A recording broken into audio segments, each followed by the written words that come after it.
The special agent in charge of the Dallas FBI field office says cybersecurity and China's government pose the greatest threat to America and to North Texas. Matthew DeSarno met with a handful of reporters today as he prepares to retire October 31st.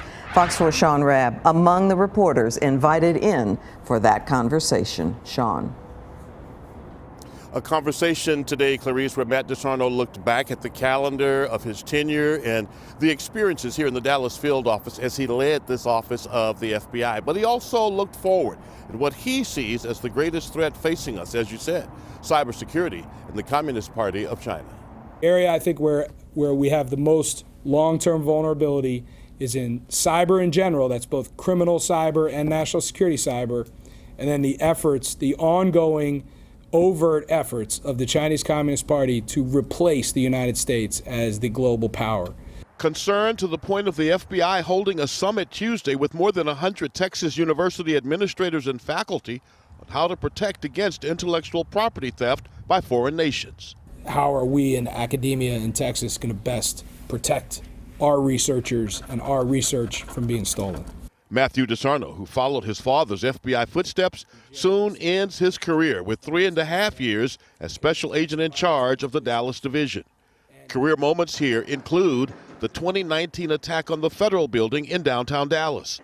The 22-year-old shooter shot dead by a federal police officer.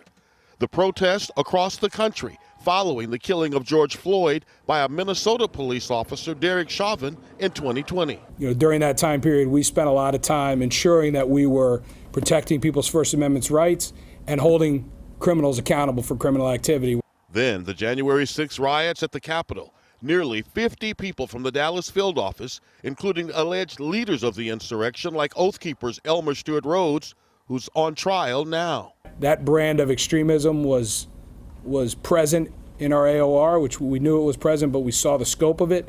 Lastly, this year's hostage standoff at a Colleyville synagogue that could have had a very different outcome. We had successful outcomes there for a variety of reasons.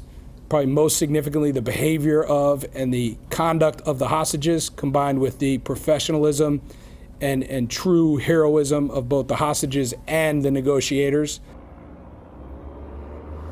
And he told us today how the hostages actually feigned illness, further confusing Akram, the hostage taker, in the moments before they bolted out of those doors. Listen, he says he's concerned about gun violence in North Texas, and still, Clarice, those folks who become radical in their thinking, which leads to domestic terrorism and mass shootings that we've seen at schools, churches, supermarkets, and other places. He leaves to go to the private sector.